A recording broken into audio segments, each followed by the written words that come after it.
Hi friends, నేను Pradeep. Good morning to all.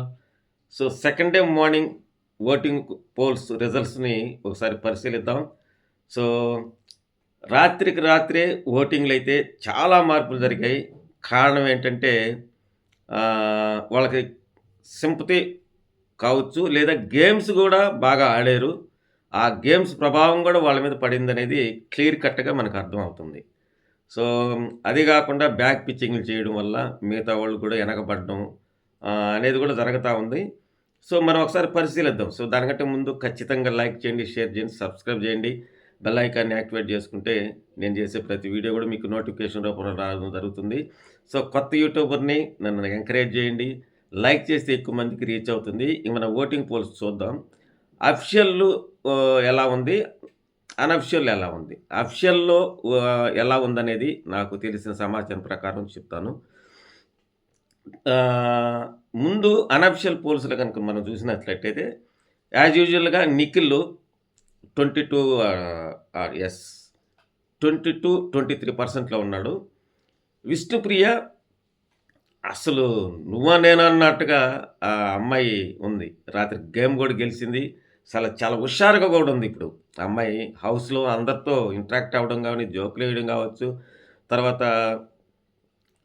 గ కిచెన్‌లో వర్క్ గావచ్చు, సోనియాతో గూడా ఇంటరాక్ట్ అవ్వడం, ఇయన్నీ గూడా ప్రభావం చూపిస్తది ఓటింగ్ మీద. సో, అమ్మాయి తర్వాత మణికంఠ ఉన్నాడు. మణికంఠకి తగ్గిపోయింది బాగా పూర్తిగా. అతనికి గూడా 15% ఉంది. సో, పృథ్వీ తర్వాత సారీ, మణికంఠ తర్వాత నైనిక ఉంది. అంటే నైనిక కూడా 10% అటుంది. దాని నైనిక తర్వాత మన శేఖర్ భాష, శేఖర్ భాష ఉన్నాడు. శేఖర్ భాష, ఆదిత్య ఓం, పృథ్వీ అండ్ సీత. వీళ్ళు వరుసగా ఉన్నారు. ఆహ్, దరిదాపు అందరూ గూడా ఈక్వల్‌గా ఉన్నారు. అంటే 8-9 అలా ఉన్నారు. వీళ్ళలో ఎవరు ఎలిమినేట్ అయినా గూడా ఆశ్చర్యపోనక్కర్లేదు. కాకపోతే ఇక్కడ సీతకే డేంజర్ ఎక్కువ. ఎందుకనేది నేను మరొక వీడియో చెప్తాను. మామూలుగా అయితే ఒకరవ్వాలి. అది కూడా ఈరోజు సాయంత్రం చూస్తే గాని మనకు క్లారిటీ రాదు.